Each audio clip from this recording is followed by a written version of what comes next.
Is it record? I think it is record. Okay. Prynawn da, croeso I cyfarfod, diolch I chi gyd am ddod.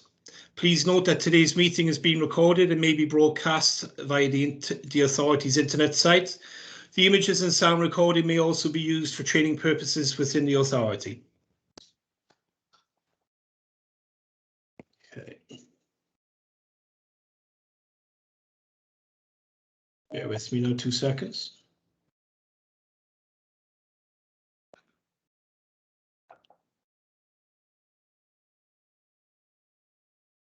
Okay, agenda item number 1, apologies for absence. Have we got any? No apologies received, Chair. Lovely, thank you, Michelle. Declarations of interest? No, I don't think so. The asset management plan, agenda item number 3. And I think the report author is Lisa Emerson, so I presume Lisa is going to present this. Hi, good afternoon, everybody.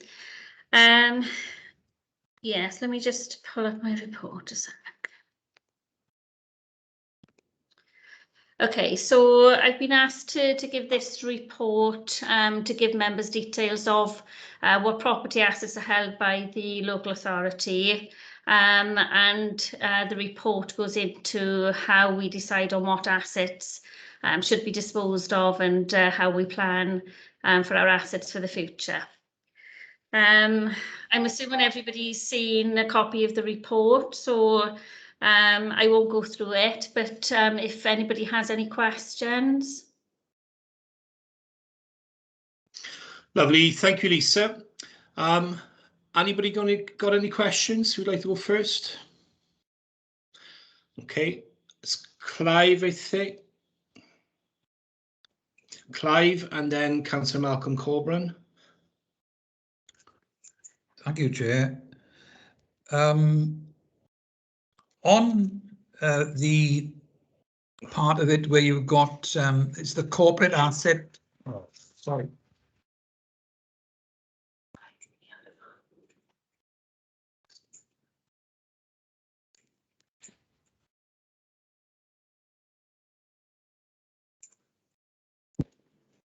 Sorry about that. On the page with the corporate asset management plan, could you tell me what it says is the end one? What Valley's life is?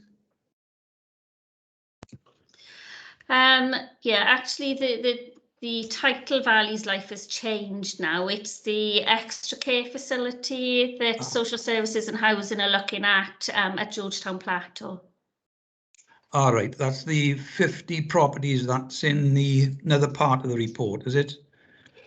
That refers to Georgetown and Cyfarthfa Tips. That's it, is it? That's right, yes. It was originally started as Valley's Life, but I understand it has changed slightly since they were previously called it Valley's Life, yeah. Right, okay. And can I take you to page 15 on the disposal programme there? And it's the 1, 2, 3, 4th, 5th down. It says it refers to land adjacent to Tymor Road.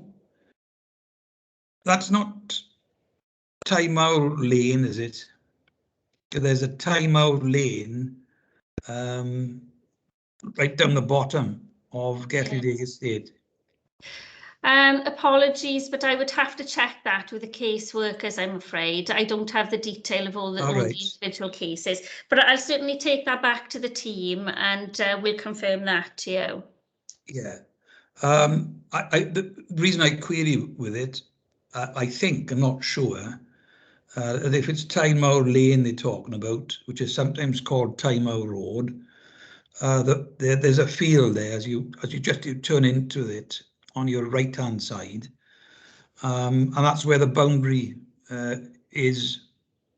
One side is Cyfarthfa Ward and the other side is Park Ward. So I just presumed what you're talking about there is in the park ward. So I'd like to have clarification on that and what they're consulting on. Yeah, certainly I'll get back to you on that. And further down that disposal programme there, you refer to the central bus station, which I presume you're talking about the one that the council have just closed. And it goes on to say the comments, flood zone issues need to be resolved. What flood? Because we talked about this in the pre-meeting. Obviously, you can't be referring to the River Taff there. And the only one that we could think of is the Morris Brook tributary, which goes into the Taff right opposite the fire station. I can't for the life of me see how that would affect the old central bus station. Mm-hmm. So it's currently, my understanding is it's currently within a C2 zone. I don't know if Judith is on the call, if perhaps she wants to give a little bit more information about that, because I don't know the detail around it, but I think Judith has been involved in it. Yeah, thanks, Lisa. Yeah, the majority of the town centre is actually under a C2 flood zone at the moment. We're having a number of studies carried out in order to progress that, because obviously that's prohibiting development. But it is, you are right, Councillor Jones, it is largely related to the Morris Brook. Right, okay. And I mean, we've had more than enough rain in the last few years. I mean, we have monsoons now compared to what they were years ago. And I don't ever recall the Morris Brook ever overflowing at that juncture that we're talking about. It would have to be really, really bad to have caused flooding in the old central bus station. Anyway, yeah, I mean, you'll be familiar with the you know, the NRW flood maps and the Welsh Government flood map. So it's noted on those that particular area is classified as C2. Right. I got another question on to page 13 under the heading Self-Build Wales Scheme, because that's referring to an initiative funded by the Development Bank of Wales, which aims to bring forward public land which is suitable for self-build. And it looks to facilitate the preparation of sites, including infrastructure requirements, before making these sites available to the public. And it says there, consultants have been instructed to investigate a number of council-owned properties for inclusion in this scheme. Could someone enlarge upon that, please? Judith, do you want me to take this, or do you want to come in on this one? Yeah, happy for you to, Lisa. I can come in if there's anything else. Okay, so the urbanists have been instructed, and we are working together with planning in terms of a number of council-owned sites that may have potential. I think there's been 3 identified in the first phase that are suitable. Apologies, but I haven't made a note of those 3, so I can confirm that separately. But as my colleague couldn't come to the meeting today, I don't have the detail of it, but I can certainly confirm the 3 that we are looking at in terms of bringing forward. I think they may be on the Self-Build Wales website at the moment, and we're looking for just to gauge what the interest is like in those properties. But yes, the urbanists have been instructed to act on our behalf. Is it possible to send us those 3 sites to all the members of the scrutiny committee? Yes, certainly. I'll arrange that. Okay, I think that's all the questions I got at the moment, Chair. Thank you. Lovely, thank you, Clive. Malcolm? Yeah, thanks, Dick. Mine's more of a comment than a question, so I don't know if Thomas would like to go first, if he's got a question. Hi, thanks. On item 4.1, it mentions the asset management plan. Who is drafting the document and who is part of that? Okay, yeah, so the existing asset management plan is effectively out of date now, so we're in the process of drafting that. I have responsibility for drafting it, but I do that in consultation and collaboration with the asset management group, so that that includes officers, you know, from most departments within the council, together with Councillor Dave Hughes, who's our he's our portfolio member, but also he's the asset management champion. Thank you. Thomas, have you got any more questions? Yeah, and on Appendix 1, the corporate management plan is dated 2020 to 2025, but on item 4.1, it's dated 2021 to 2026. Is this because of the pandemic? Yes, apologies. It was meant to be in place last year. That's why the existing one is out of date now, and it's been delayed. Yes, mainly because of the pandemic. So that yeah, the first date that you mentioned, yeah, apologies, so that should be amended to 2021. Okay, thank you. Is that it, Thomas? Yeah, that's it. Lovely, thank you, Thomas.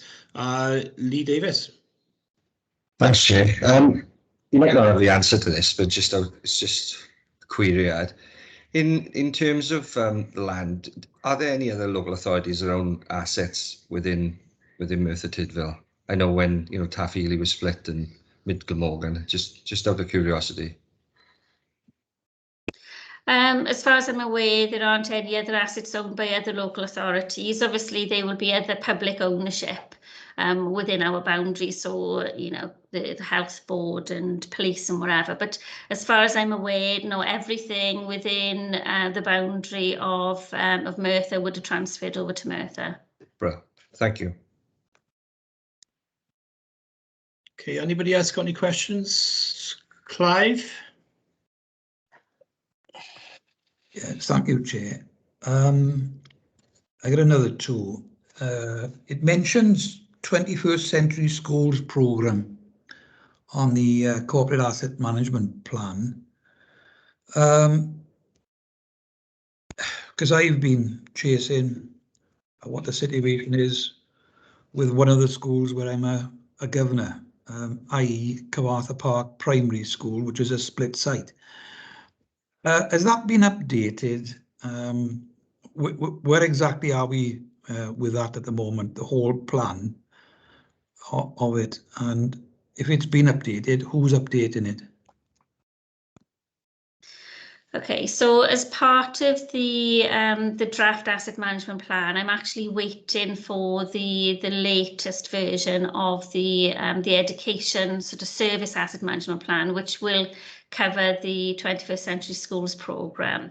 And it's Anthony Lewis at the moment that has responsibility for that. Right, okay, I'll be writing to him again about it, thank you. And are you involved, because you mentioned about plots of land which has been sold off, you obviously deal with that. Who deals, I don't know, perhaps it's either legal or estates or both.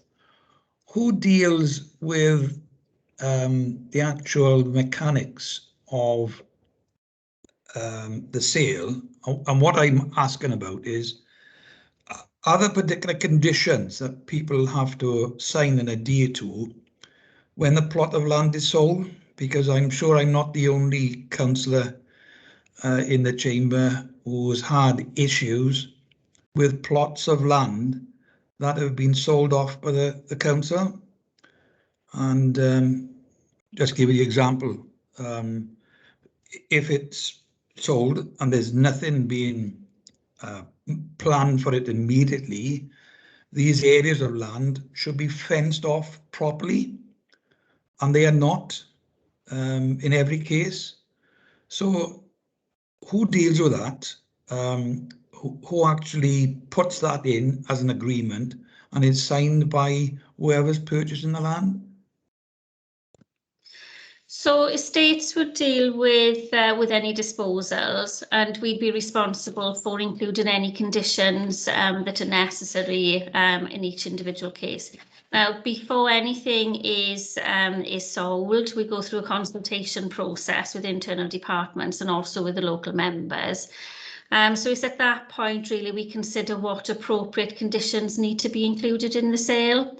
So it'll vary from one case to another, but you know, we would want to include whatever conditions you know, protect the council's position going forward, or if there are any other particular things, because obviously these are individual sites, they all have individual circumstances. But yes, we would be responsible for including those conditions.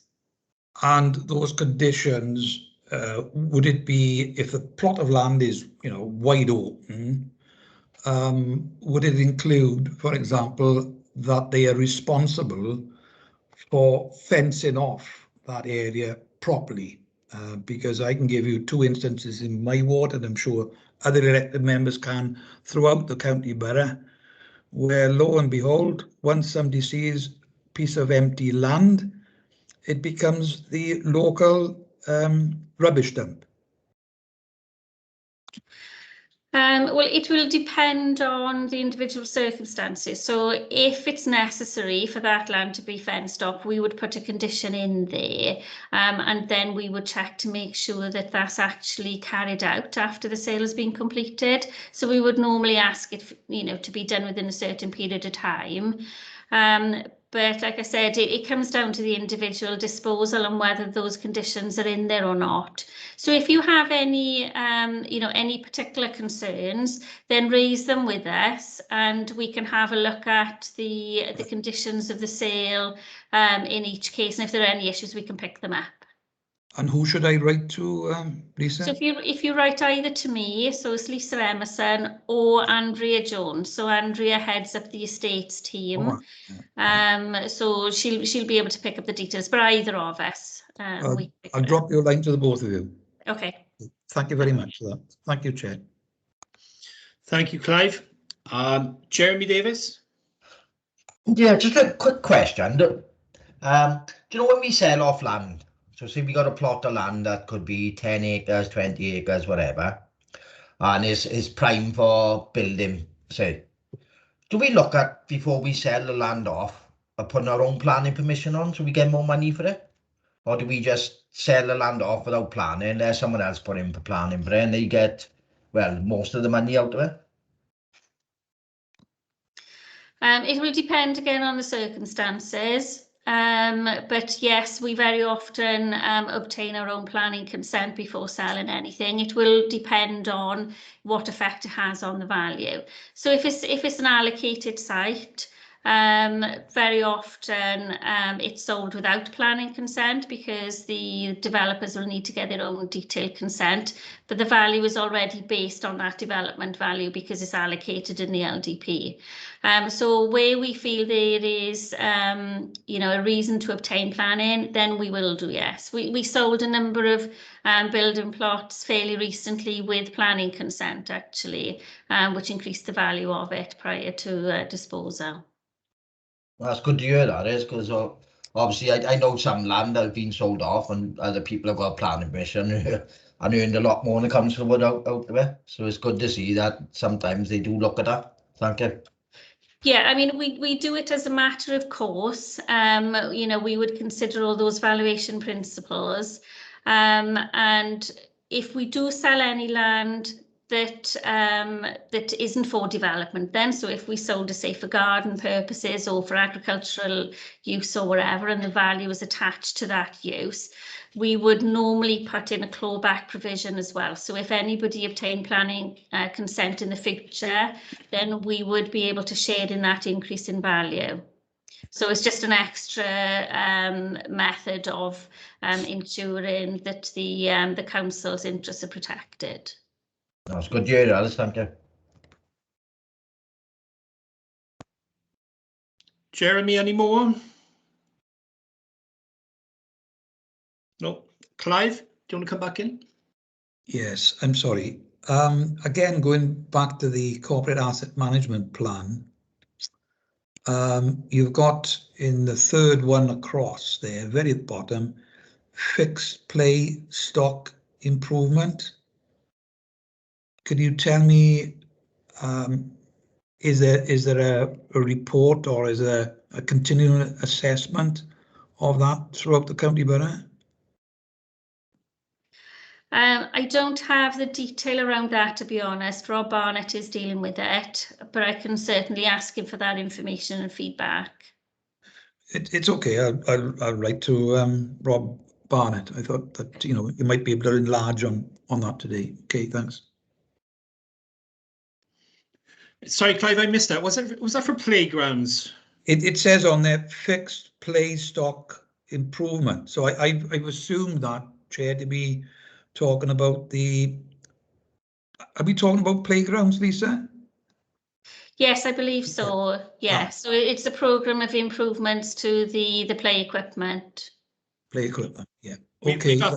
We've actually got a report coming in October on that as well, which may be helpful to members. Yeah. Anybody else got any questions? Okay, I've got a couple. Oh, Lee. Sorry, Chair.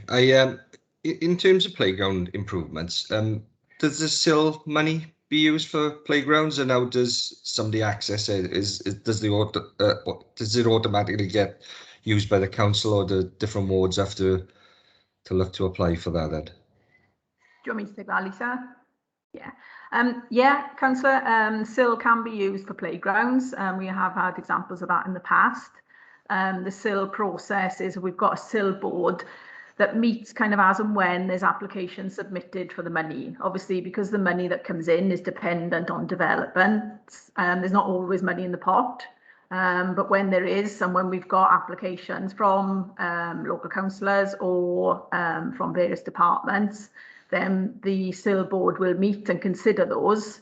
The recommendations are then taken to council for ratification. Okay, great. What sort of things can the SIL money be used for altogether? If I send you the Regulation 123 list, I can send it to all the committee. That's a list that's been ratified by council in terms of what the SIL money can actually be spent on. Right, and it went through, it was part of the LDP examination as well. Okay, thanks, Stu. Any more, Lee? That's it. Thanks, Chair.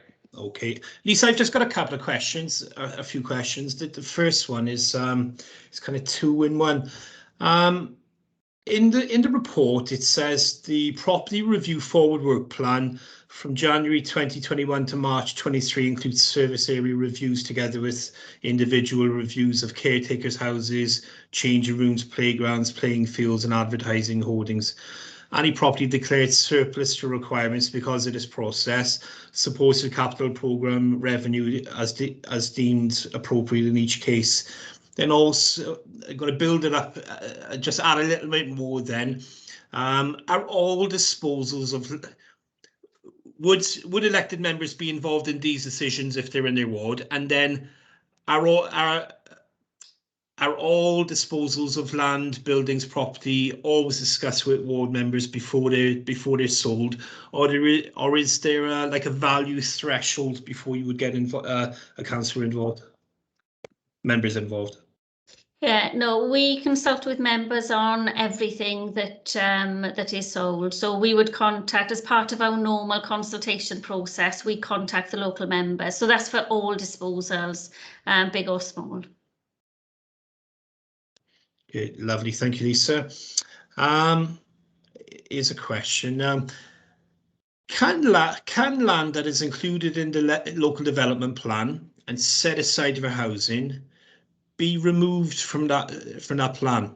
Because sometimes, to be honest, maybe issues are brought up afterwards, after councillors have voted on something.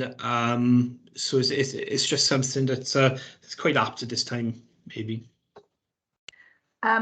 Yeah, just to make sure I'm understanding you properly. In terms of an allocation, for example, for, as you say, for land, for housing, If we had an application for an alternative land use, then it's what's called a departure. In circumstances, some circumstances, departures have to be notified to Welsh Government. In other circumstances, they need to be reported to full council as opposed to planning committee.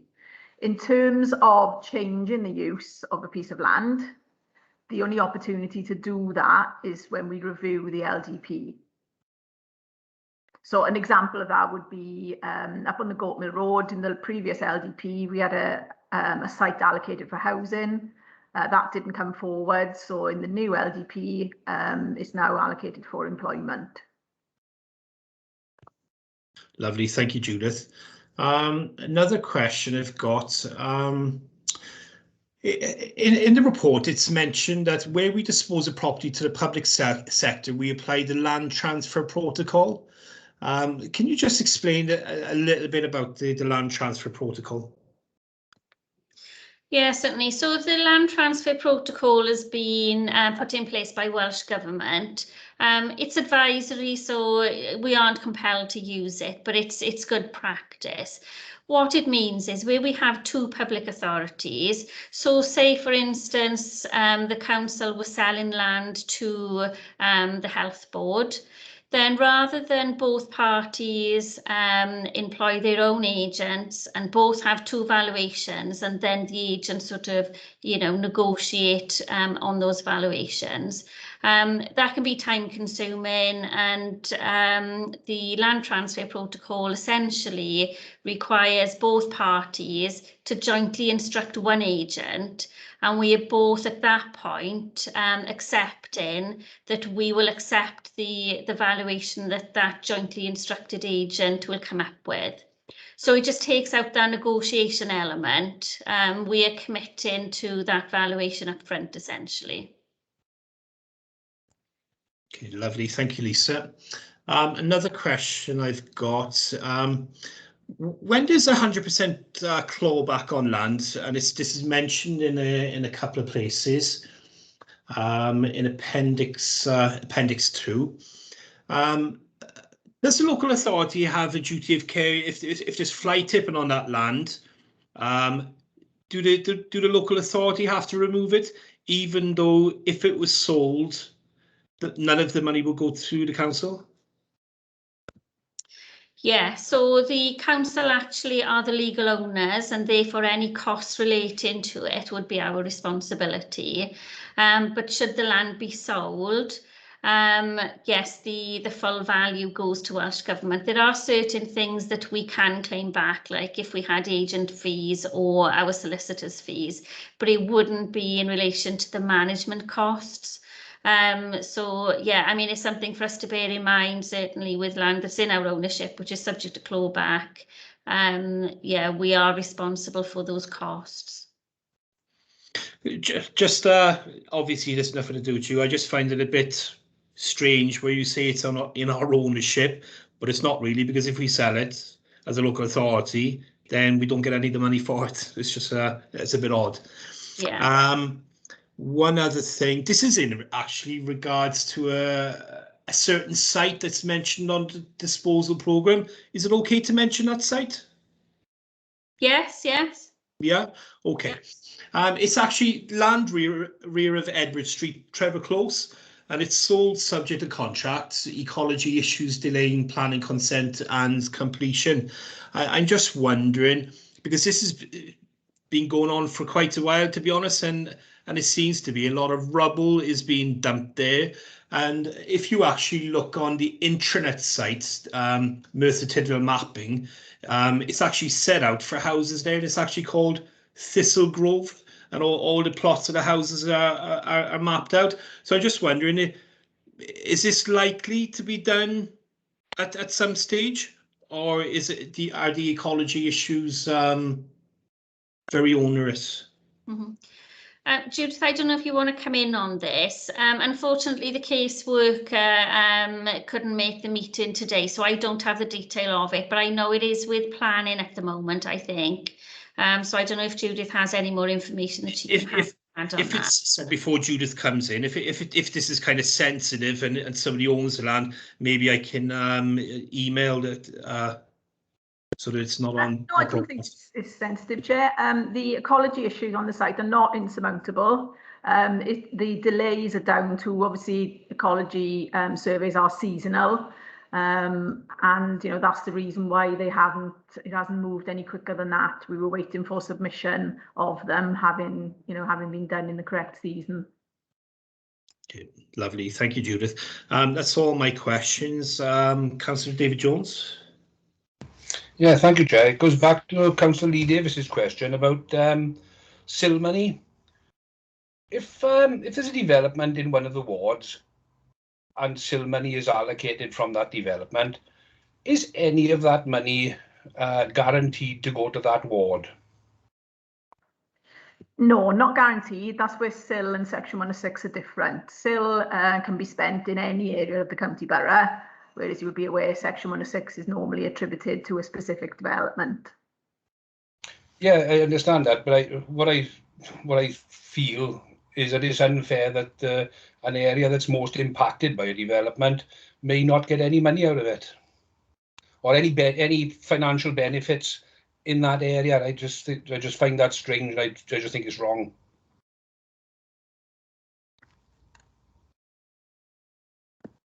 Okay, Di, anything else? No, thank you, Chair. Okay. Anybody else got any questions?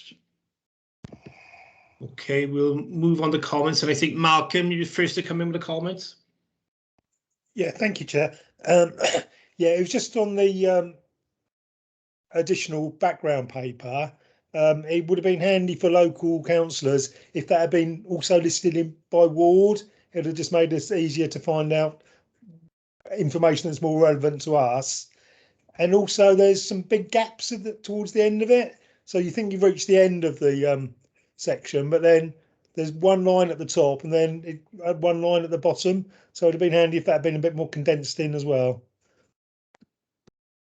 Apologies for that. I didn't realise there were any gaps there. If you're interested in having that information in ward order, then we can produce that in whichever way is necessary, really. So if you're interested in having that, it's a fairly easy report for us to run from our asset management system. We normally just do it in asset number order, but yeah, I appreciate that it probably would have been easier for members to look at it in ward detail. So if members are interested in having that in ward order, then I'm more than happy to get that report and forward it on. That'd be great. Thank you very much. Any other members got any comments? Okay, I just had the one, and it was it would have been really nice to have like a ward by ward map showing the land, but to be honest, I think that's probably a big expense, and a lot of time would be consumed in actually doing something like that, but it just would have made it easier. If I can just explain around the plans of these properties, the title on these can be very, very complicated. It's not a simple something's within our ownership or it's not black and white like that. So it's very, very difficult, and we try, if we can, not to produce large plans showing land ownership because it needs certain interpretation. So we're more than happy to share that information, but it needs to be done with a member of a state so that they can explain some of the details around it. Because what happens is that people will rely on an ownership plan without understanding the title implications behind it, and can then act on that information, and it wouldn't be accurate. So more than happy to share the information, but please contact Estates Direct and we can go through those plans with you, so that you have full information which can't be shown on a plan. Thanks, Lisa. I think if anyone's got any issues that's related to a certain piece of land, they'll contact you directly anyway, yeah. Which I think probably all members have done. Anybody else got any comments? Oh, can I just ask one question? I know we've gone on to comments now, not questions. One question: the list of land owned by the council, is that completely up to date, the one you've given us? Yes, it should be up to date. It's from our asset management system, so it's a live system. So yes, it should be. Yeah. Lovely. Okay, thank you, Lisa, and thank you, Judith, as well for coming in and answering members' questions, and for Lisa putting these reports together with all the background papers as well, because there was quite a lot there, to be honest.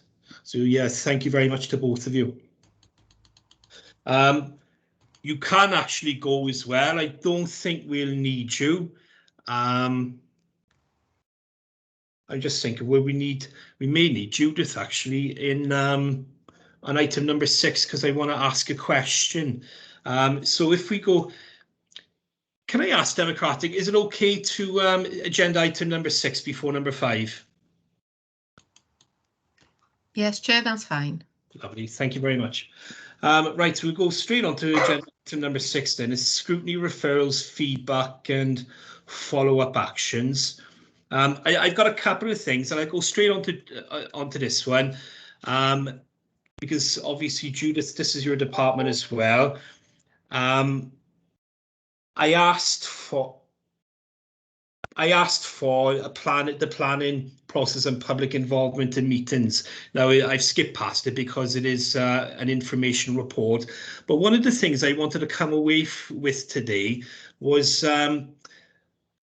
members have asked for developing public involvement in the planning committee. So I was going to ask today, should members wish to introduce it, it would have to be debated and agreed by the Planning, Regulatory and Licensing Committee, as well as at full council, as it would entail a change to the constitution. So today I was going to ask members if they would vote to recommend that a report be brought to the planning committee, followed by a report to full council where members could debate and then vote to allow or not allow public involvement at planning committee meetings. Or would I have to recommend today that a report be sent to the planning committee?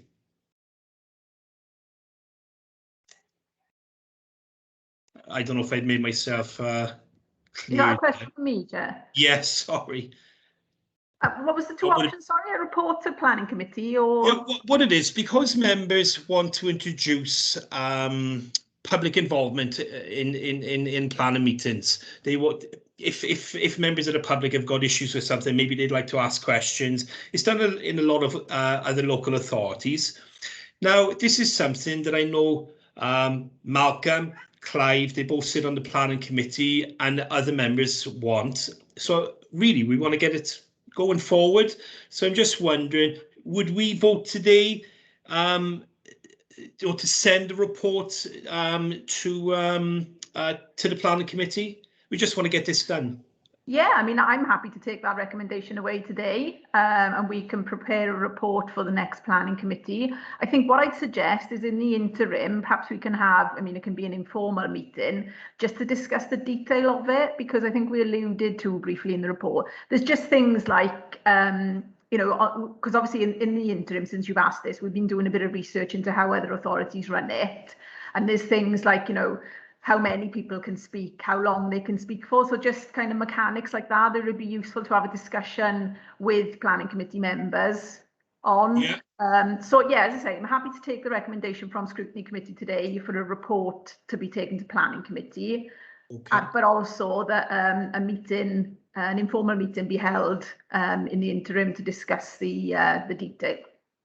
Okay, so they're really, this is what Clive was asking earlier in the pre-meeting, I think, as well. So could we roll those two options and vote on it if members are happy? Or Clive, I see you got your hand up. Did you want to come in and ask?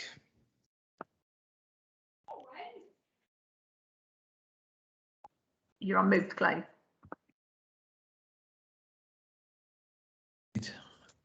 Sorry, the report we've got today, is that going to be very different if it comes before, or you've got the basis of the report there?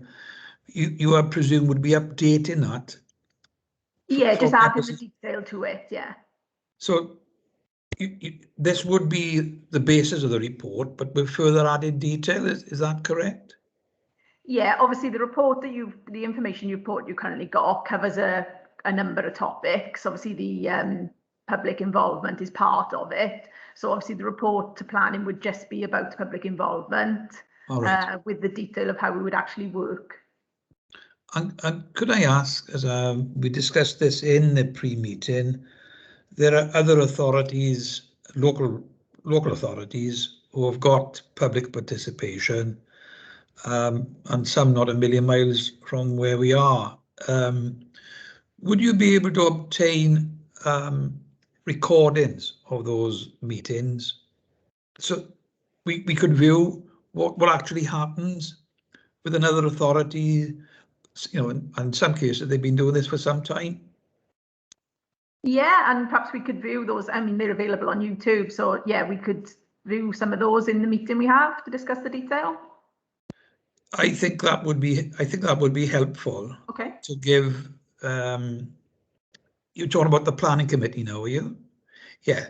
You know, I think it would be helpful to us all, the 11 of us there, as to see what actually happens in some of these authorities, because I think there was Councillor Colburn mentioned a National Parks Planning Authority very close to us, who they seem to be taking quite some time to deal with their applications, whereas I don't think that happens, from what I understand, in the local authorities. They obviously streamline the process and the protocol. Yeah, I think that's fair to say, yeah. And if you're talking about an informal meeting, would that be just the planning committee members? Yeah, I would suggest, but I mean, I'm happy for Scrutiny members to come along as well. I've got no issue. Yeah. Okay. Right. Thank you. Lovely. So can I ask Maria, what will be the protocol now? Do we vote on this, or Judith has said she'll go away and have a look at this anyway? It's entirely up to you, Chair. If you wanted it recorded in the minutes, I'd suggest a vote. Okay. What we'll do then, Maria, if that's okay, and if any members want to come in and edit anything I've said or say, so can we recommend that an informal meeting take place between officers, the cabinet member, and the planning committee to discuss what exactly is members are looking for, and also to look at best practices from other local authorities, and then followed by a report to the planning committee, and then followed a report to full council then as well. Is that okay? Okay, yeah, I'll propose that, Chair. I'll second that, Chair. Okay, so if you're for it, can you raise your hands?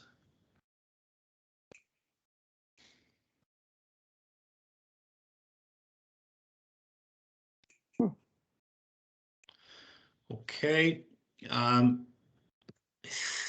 think that's everyone. Yeah. Okay, so Judith, if you could do that, that'd be fantastic. The other thing then as well, Judith, this is coming straight back onto the report that was given today. Was an information report. Now, one of the things I had asked for was a further workshop. To be honest, after reading the report, I don't think a further workshop is needed, because in the report today, it actually spells out what members would need to do to change to change things, the planning system and legislation, and that this can only be undertaken by Welsh Government. So what I'm going to propose to members is that if they're happy, that I'll endeavour to put together an email on behalf of this committee and the planning committee, outlining proposals and concerns. Obviously, I would submit this to both committees, to scrutiny committees, for their ratification before it was sent, and if they wanted anything changed. So in my opinion, I don't know if anyone, we don't need a, we already had a workshop a little while ago. And I think it'd just be wasting your time if we had a workshop again on that subject. So Okay. I don't know if members happy on that. Yeah, I don't see any. Right, I'll put together an email and come back to everyone on that. Judith, I think that's it. You can go. Thank you very much for today. On this agenda item number 7, the referrals, feedback and follow-up actions, I've also got one more. I did actually send it today, was in regards to black bin charges. Because the report came to this committee, it also went to the governance committee, which is changed now to transformation. It was agreed in the transformation committee. I think it was actually Councillor Clive Jones that suggested we have a task and finish group consisting of the chair and vice chair of that group, and you'll be happy to know the chair and vice chair of this group. And you can blame Clive for that. And so I've actually sent an email for everyone's if they want to feed into it. I know they fed into it during previous meetings, but if you could put everything in writing. I've also asked for maybe if the co-optees can be included in that as well, to give their opinions on what we could be asking. I think that's it on this agenda item. I don't know if anybody wants to come in. No, yeah. No. Okay, go back to agenda item number 4. It was a planning process and public involvement in meetings. That was an information report and we have discussed it. Agenda item number 5 is the committee work programme.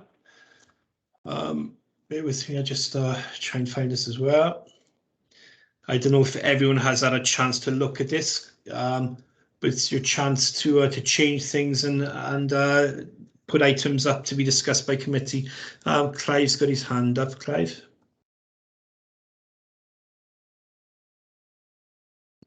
You're on mute, Clive. 3 times for us, Madam Chair. On the where we buy? Yeah. On the recycling and fly tipping item, which was due for, I think, the 20th of September, if you look on the comments on the one side, and it's on page 30, if you're looking at it, it says underneath there, the report will then be forwarded on to the Regeneration and Public Protection Scrutiny Committee, who now deal with fly tipping. So I just wanted to query that. Fly tipping, as I understand it, and perhaps it's a pity that Judith has just gone, but fly tipping has been part and parcel of this scrutiny committee. According to the comments there now, it won't be. And my understanding is that the recently appointed environmental health officer that deals with a whole host of fly tipping issues comes under neighbourhood services.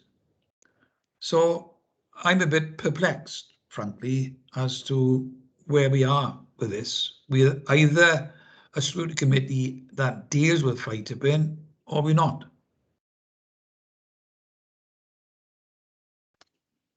Clive, as far as I know, it's gone over now to a different to a different committee, to be honest. But because this was recycling and fly tipping, and we've previously looked at it, which is I wanted to kind of close the loop by having this report there.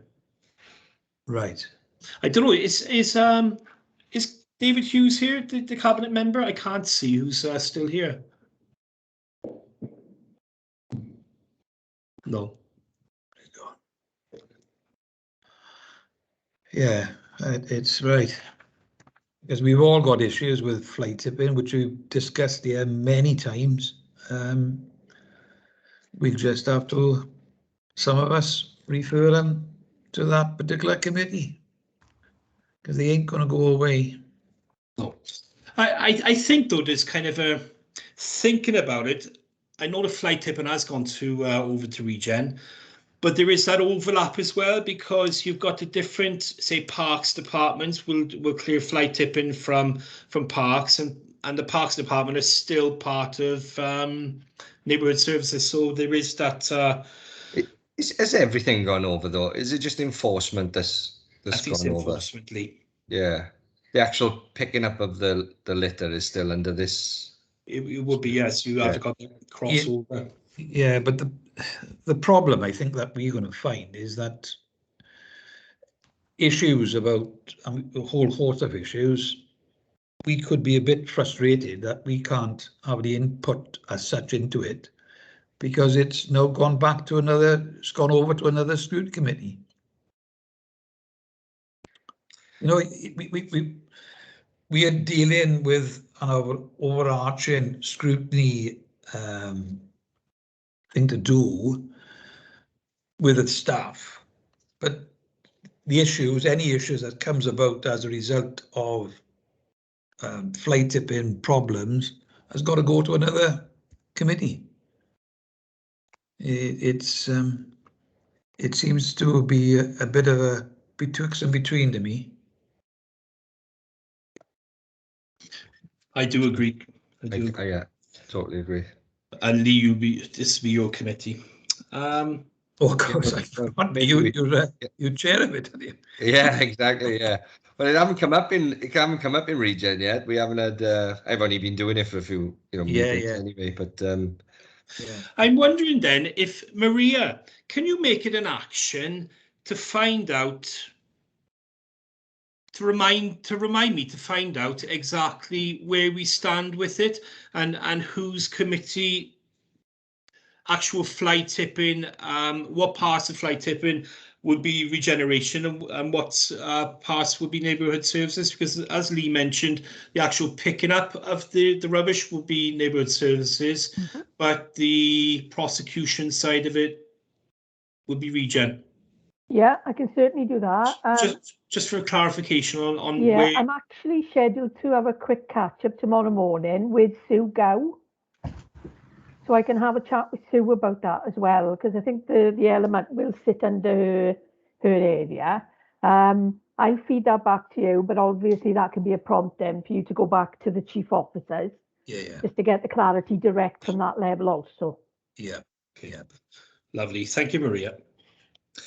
Okay, agenda item number 7, reflection and evaluation of meeting. Well, I think we're getting places in some of the things that I know members of the planning committee have been asking for a long time, and hopefully that's the start of something good, getting public involvement, and quite apt in these times as well, where some will be some planning applications will be more talked about than others. Right. Agenda item number 8, any other business? Esteemed urgent by the chair. I think Clive, you'd like to come in on this? Yeah, you're talking about the change of time? Yes, yeah. Yeah. Yes. Unfortunately, I can't make the next meeting on the 20th. So we discussed this in the pre-meeting, and I made a suggestion to everyone that was there then of if it's possible to move the meeting to Monday the 13th, Monday the 14th, or Wednesday the 15th. And I think that I'm right in saying that Maria, you were going to have a look into that. Yeah, I was going to touch base with Democratic Services regarding it, certainly, just to make sure that there's sufficient support from both sides of the support team needed to run the meeting. Earlier on, we did discuss whether the committee wanted a particular date, to select a particular date, and we'd identified that there was a committee meeting already taking place on the 13th. And looking at my little piece of paper, I I think either the 14th or the 15th. There's not currently a scrutiny meeting on either of those dates. Yeah. But if the committee are comfortable with me doing it, I can have a conversation with Democratic and come back to you then with those confirmed options, and we can Maria, decide can on I that just day. come in? Sorry to interrupt. Okay. I do apologise, but just I think looking at the 14th of September is transformation, commercialisation, and corporate centre, which I think is on, which I think is actually the new name for governance. That's Is that right. Yeah, you are correct. Yeah. Oh, right. So really speaking, the 15th would probably be Right. the best date. Yeah. Also, So whether members wanted to vote on that date. Yeah. Just to bring it up as well, the following week on the Monday, Tuesday, Wednesday, there's actually no council meetings in, and I don't mind either or, you know, to be honest, if it's any of the days. So instead of just voting for a specific day that somebody might not be able to do, I think maybe leave it open and see what's best. I know Markham's got their hand up, and Sean Lyons has got their hand up as well. Yeah, I was just going to say I couldn't do the 14th. But if we're looking at the Wednesday, then that's fine with me. Thank you, Malcolm. Before I bring Sean in, can I ask, Di, was there a date you couldn't do? Yeah, 13, 14 and 15, Chair. Right, okay. So I'm just wondering, maybe the 27th, 28th and 29th, you could look at that. There's no actual council meetings on for that, but I don't know if anyone's on holidays or anything. In that week, yes. That would be okay, Chair. I'm talking personally. On the 29th at 5 o'clock, I've got a planning committee, I think is in the schedules of meetings. Okay. All right. So it's obviously there's 3 of us on the planning meeting. Yeah. So if you that's fine by me as well. If you're looking at the 27th and the 28th, that would be okay. That seems to be, am I right in saying all of us present there would be able to do the 27th or the 28th, Chair? I'm happy. Sean, did you want to come in? It was only just to say that the version I'm looking at on the 20th and the 21st, we've got neighbourhood services and regen, but I don't know whether, thinking of it, I'm looking at an old version as I've not been here for a little while. But the version I'm looking at on the 20th and 21st, we've got neighbourhood services scrutiny and regeneration scrutiny. And that's the one that we're moving away from. The 20th is the meeting that we wanted to amend the date to ensure we could have maximum attendance. Okay, thank you. So shall we take a vote to for Maria to look in, or Sean to look into changing scrutiny that's scheduled for the 20th to be moved to either the 27th or 28th? Di, you got your hand up? No, I'm voting for it, Chair. Oh, right, sorry, okay. Yeah, Sorry. Faster, I'm fine with that, Chair. blocks. Malcolm, you Yeah, I'm fine with that, Chair. yeah, fine with that, Chair. Yeah. Somebody want to move it? And I'll move it. Oh, there we are. okay, I move it. I'll second it. and second, okay. Anyone in agreement? Can you raise your hands, please? And I did non-virtually, so I think that's unanimous. Thank you, Chair. Okay, lovely. Okay, I think that's it. There's no other urgent business from me. Thank you very much for everyone for coming, and I formally close this meeting. Thank you very much. Take care. Thank you. Have fun. Thank you, Chair. Thank you, everyone. Thank you, Chair.